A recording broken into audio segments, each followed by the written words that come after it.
In a story of love, war, and broken memories, there's one man lurking in the shadows with a vendetta and a scalpel. Willem Dafoe. It's your boy Sunshine. And I'm Owen. And this is Below the Spotlight. Today we dissect The English Patient, a 9-time Oscar winner that turned movie theaters into deserts of longing. And at the center of it all, not just lovers, but a thief turned spy with no thumbs and a whole lot of trauma. Dafoe's Caravaggio brings grit, tension, and revenge to a film full of romance, and I gotta say regret. Was he the secret ingredient that made the drama hit harder? Or was it just another mystery lost in the sand?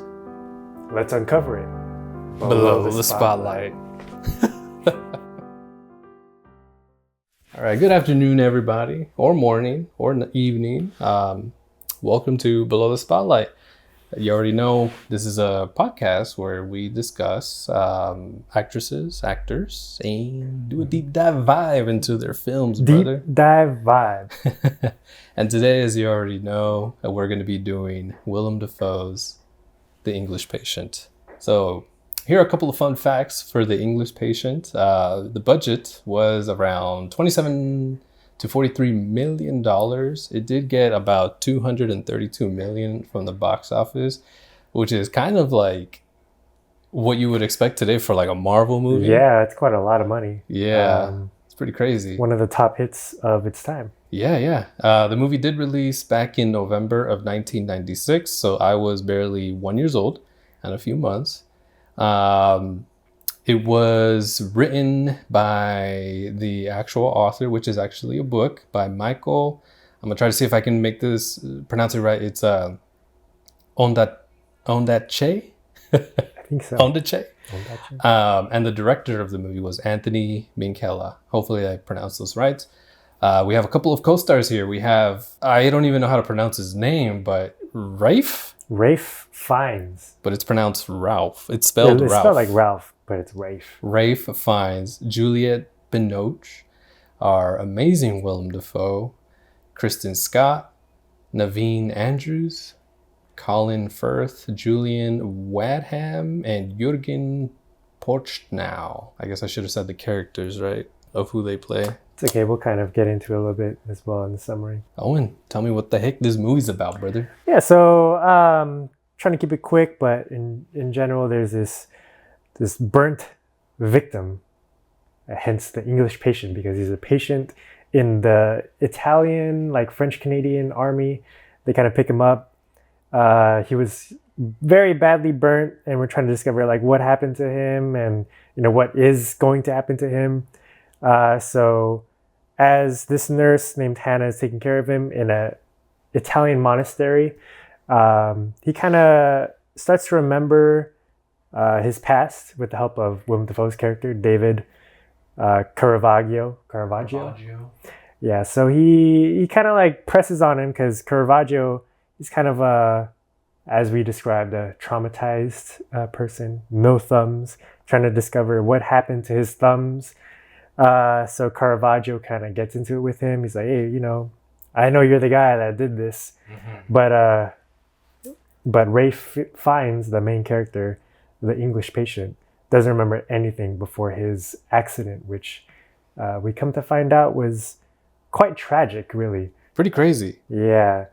So just leaving off at that, and we'll finish off the summary after that. But like, what did you think initially when Willem Dafoe comes into the picture? Because he comes in kind of a bit later into the picture, and it's a bit mysterious as to why he appears. And again, this is also he doesn't have a lot of screen time. It's probably like less than 10 minutes. Just the same thing like Platoon. Yeah. And I think at this point it was like, I was like halfway through the movie. I feel like that he first showed up. Yeah, but this movie was seen as one of his top movies. Right. Answering your question, when he first appeared, I was like, what the heck? He just appeared out of nowhere. It's just some random dude found these people in what looked like a church. Yeah, some church building. Yeah. And I think I thought he was seeking refuge. Mm-hmm. I thought his whole thing that he was a spy, thief turned spy. I thought that was kind of like false. A fake. Yeah. And I thought he was seeking refuge because this movie takes place during World War II. And yeah, I was kind of lost. Yeah. You? I would say the same thing. Like, there was a lot of mystery behind him appearing because he was the third bell on this movie. He was the third actor listed, which means he has the third most important role. So it's kind of like confusing. Like, why is the third most important person showing up halfway through the movie? Yeah. Well, as it turns out, he's very connected to the main character. Very. Which is kind of crazy. And he kind of does put a different perspective on the main character because you're like, oh wait, did Rafe Fiennes actually, do this? Did he actually cut off his thumbs? And we don't actually find that out until like maybe his second appearance. Yeah. When he's talking to Hannah, he's like, "Oh, would you still like him if he did this? If he did this?" He cut off my thumbs. So that kind of re-sparked my interest. I'm like, oh, what the fuck did this guy do? I know. So more or less, I wasn't really interested in the beginning of the backstory of the actual English patient. I got more like into it when Willem Dafoe came out. Yeah, he like upped the stakes a little bit. Right. Because the movie as a whole feels like a romantic type of tragedy. The aftermath of being the English patient kind of does add like another layer to it, which I think is kind of why Willem Dafoe was given so much praise for his role in this movie. I did like do kind of like a deep dive vibe into like what he had to say, I guess, as far as for the film. I did see a couple of articles, Independent and Bomb magazines. There were a few articles in there that kind of, shared his reflection towards the movie. And I think this is kind of like where we made our mistake first, because this movie is an adaptation of the book. So I think at first Willem Dafoe was very like, I guess the book at the time was kind of like the trend. And so I think according to the article, he said that he refused to read it until someone actually gave it to him. And he actually fell in love with the book. He liked the writing, the characters, he says the poetry of the book. So that kind of like intrigued him. And then he had a little bit of doubt when he heard that it was going to be made into a screenplay. He was just like, there's no way that you can make a book this detailed and like into a screenplay. So he saw the challenges there. It's a very dense book, and he himself said he only remembered like fragments of it just because it's so dense and like the words are just so meaningful throughout the whole book. It's like, how can you possibly make this into a movie? Right. Well, he ends up being like involved in that. Yeah, he was actually one of the writers. It does credit him as one of the writers in there, which is funny because I don't recall him ever writing.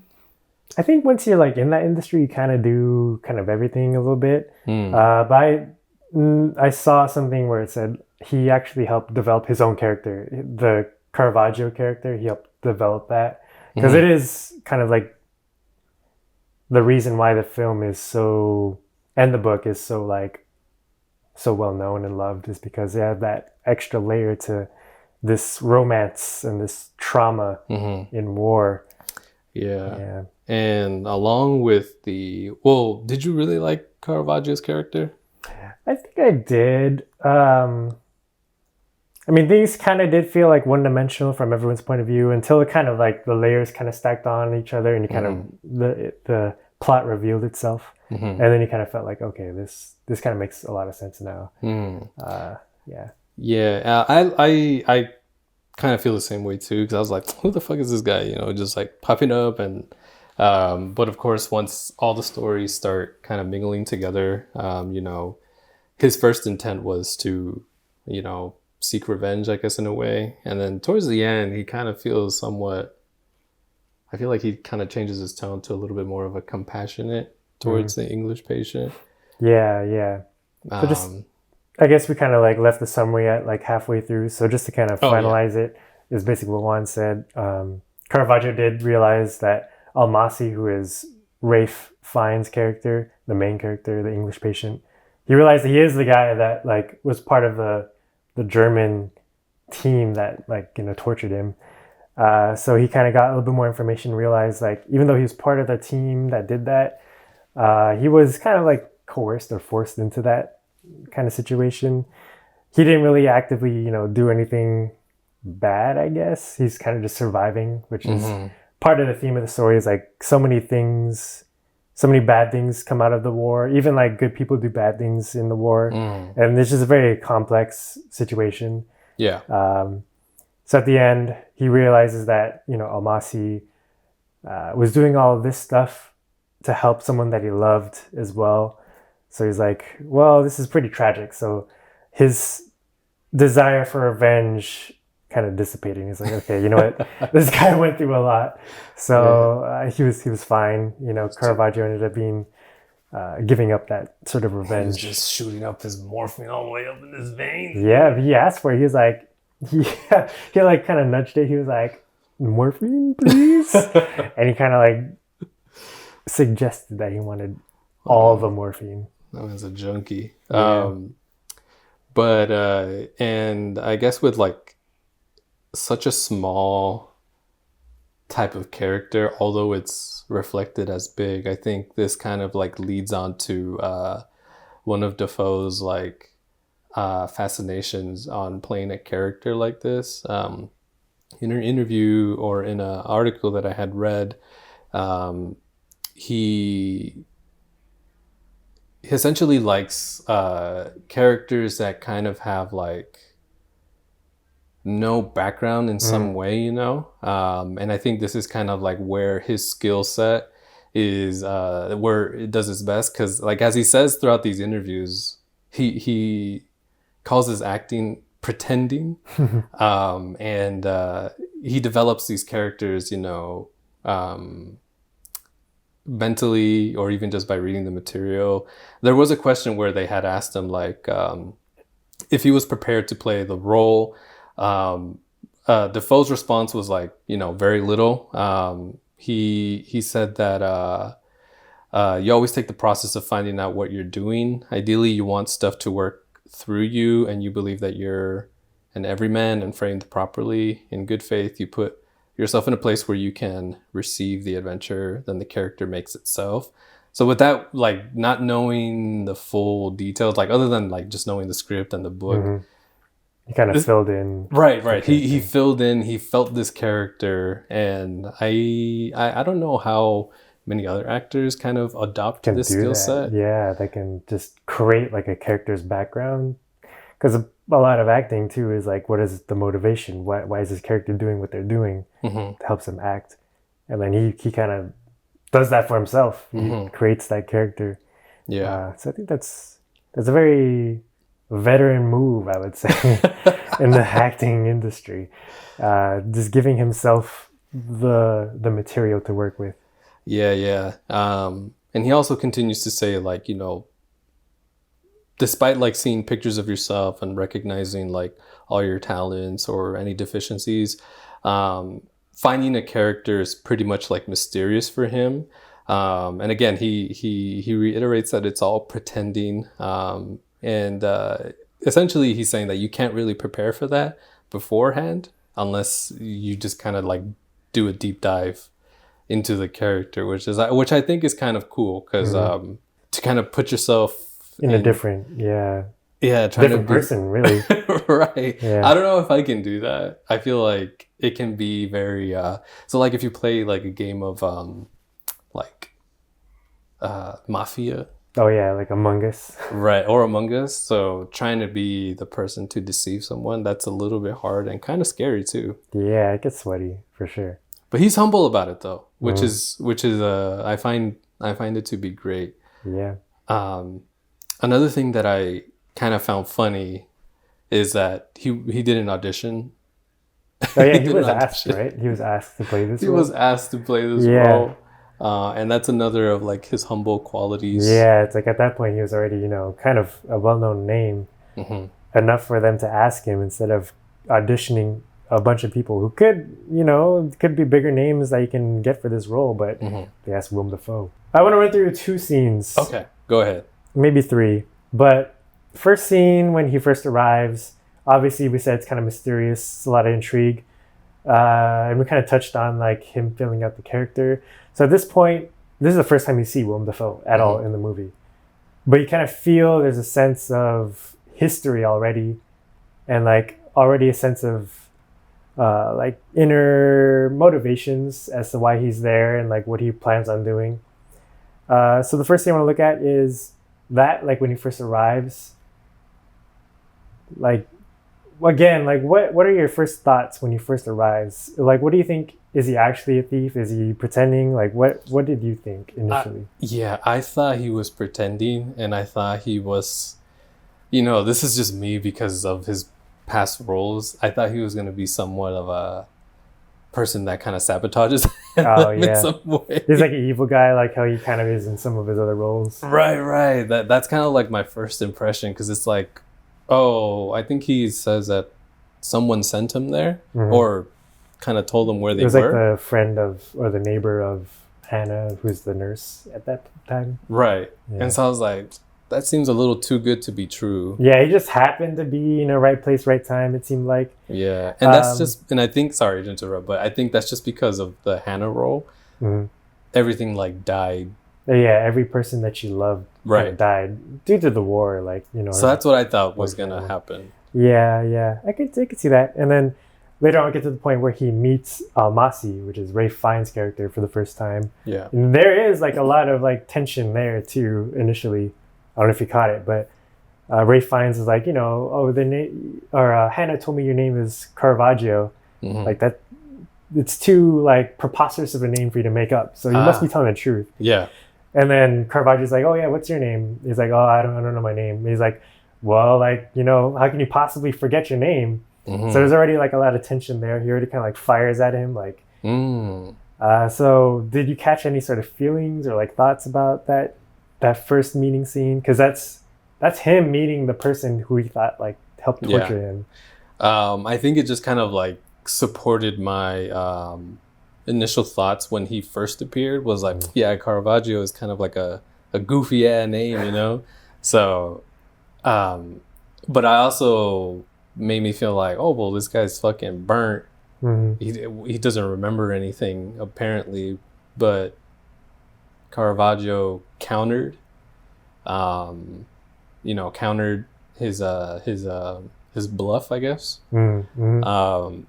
So I didn't feel like too much tension, and that just might be me, that I'm just kind of like not reading the room in some way. I don't know. How did you oversee the scene? It kind of felt like a lot of tenseness. Like there was definitely something in the past that happened, which speaks to Willem Dafoe's, acting.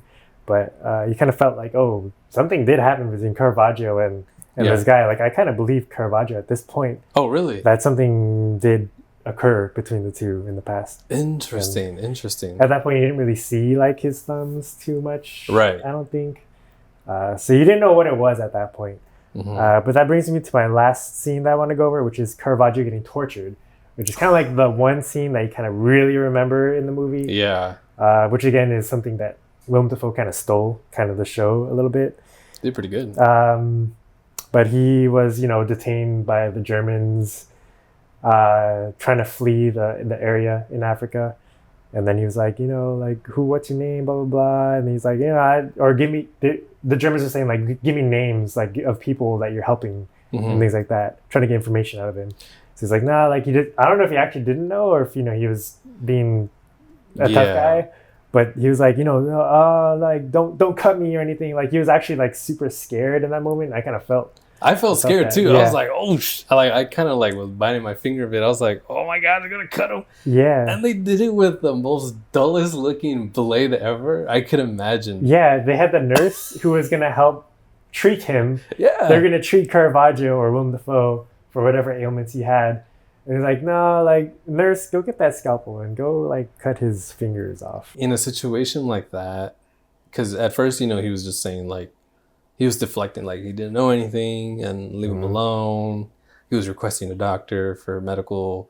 And then I guess when it becomes too real, I feel like his reaction was very genuine. Yeah. Because I feel like I would break Yeah, he was like scared. Like you can tell that dude was like ready to list off all the names, Right, but right, right. at that point he doesn't. So maybe he doesn't, know anyone And to that's help. kind of like where I got confused. The way that the movie is done is just it goes. I mean, we're not doing an analysis of the movie, of course, but I feel like the way that the movie was done was like, you have a scene of the English patient, and then it goes back to a memory, Mhm. which is okay. It took me maybe like 40 minutes to catch on. Like, okay, this is what's going on. He's remembering, right? Mhm. Um, but whose memory was that? Was that Defoe's or his?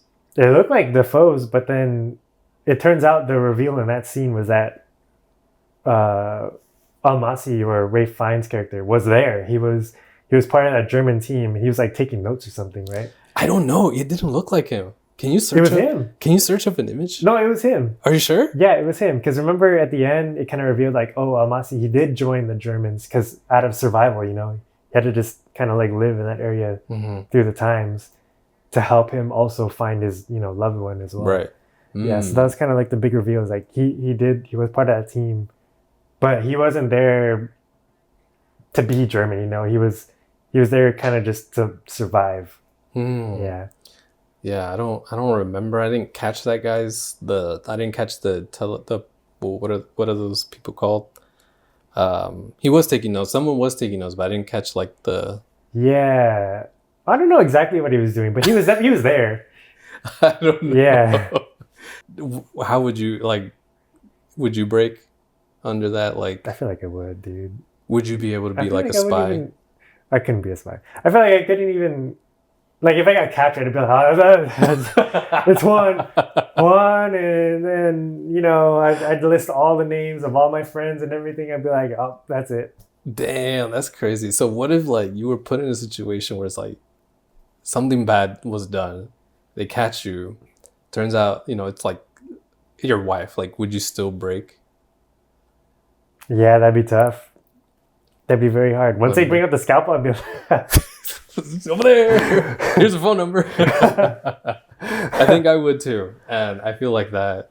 Yeah, so that kind of played into it. There was like I feel like he didn't know any information that the Germans could use, and he just still got his thumbs cut off.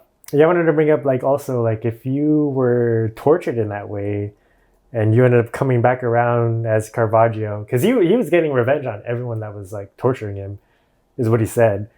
So if you were Caravaggio and you ended up next to Almasi or Ray Fiennes, would you kind of like let him go like how he did, or like what would you do? Like, because that's kind of that's also like this. I feel like this movie has a lot in there, and I feel like not reading the book was like our fault. Yeah, I still don't know how, other than him being there, how did his role, like why did he go after him even though he kind of just sat there? Because he was just there. I think he's just there. He was just there. He was getting revenge. People in the comments, I do apologize. It was a very, very detailed movie. I had to we had to watch it in 2 settings. So in the comments, let us know what the reason was. But would I go after him if my thumbs were cut?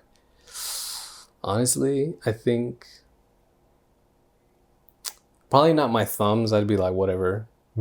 If it was like an appendage, like a leg or an arm, I'd probably be a little bit upset because it's low of quality. A thumb is a thumb. I mean, that's kind of tough. You can write without a thumb. I guess so. You just kind of grab everything. I don't know. But that was also something kind of behind the scenes that I saw, was that he wore prosthetic thumb like coverings, so it kind of helped him in that role, like not have a thumb. But he also trained every day not using his thumbs. No way. Yeah. And walked with a limp too. But I mean, to train every day without using your thumbs, just imagine like brushing your teeth or like. He was tying himself for the morphine. How the heck? Yeah. So he did all that stuff too, like without. I mean, that you kind of like use your mouth too. But to tie the rubber band over? Yeah, like with no thumb, that's crazy. Yeah. Would you go after your assailant or your the reason why you no longer have thumbs? Yeah, that's pretty crazy. It was not just like revenge, but also justice too, of like, you know, the Germans in World War II. So I don't know, maybe he was a pretty rugged guy too. But would you So like, would you do me that? personally, I don't think I would. I mean, I was the same person that said I would break immediately as soon as I got captured. So I'm not about to go like trying to get revenge on all these people. Right. But yeah, no, I don't think I'm not that guy. Willem Dafoe is that guy. He is that guy. What about you? Would you seek out revenge for the person that caused your thumbs? Let us know in the comments. Yeah. Cool. Yeah, I think we can go ahead and start reviewing the movie, shall we? Like, give it a rating, or what else do you got for us? Yeah. What rating would you give this movie out of 10 spotlights? Out of 10 spotlights. So, giving the movie, and again, people are gonna hate me. Maybe it's just not my type of movie. I understand the cinematic of it, the whole, you know, book to film. I understand. I it's like its own separate thing at that point, but wasn't really my type of movie. There were some parts where I was like, oh shit, okay, let me. It kind of got me into it, but I think I'm gonna rate it like a 7. Oh, a 7, man, dude. I was gonna say the same thing, but I would give it a little bit more flowers, like 7.5. 7.5. It is very dated. It Kinda is like dated, Platoon. right? Very dated, and it felt so campy. I don't know what about it. Like the acting felt a little bit like over the top in some spots, but also like some of the editing or whatever felt a little lazy. I don't know. It was like a little like off for some reason, even though it was well received and it's a great movie. Just for my taste, it does feel a little bit off in a way. I don't know how best to describe that. Okay. Yeah. What does online say for the rating for the movie? So online, IMDb does say 7.4 out of 10, which is close between what we both said. Yeah. And Rotten Tomatoes actually gave it 86 as the critic score, I believe, and then 83 for like the audience score. So a little bit better than what we both said. So it's pretty well received. Yeah. I guess even to this day, by both critics and cinephiles out there. All right. And what do you give Willem Dafoe? What do you rate him? How many spotlights? Willem Dafoe, at first, we watched the movie together and I was like, Willem Dafoe's part is really small. Super small. And so then, small. And then also like, it felt at the time not as important. And then once that reveal hit, I was kind of like, okay, you know what? Maybe I was being too harsh. I'll give it like an 8. An 8 out of 10. I think I would be around there, like an 8.3.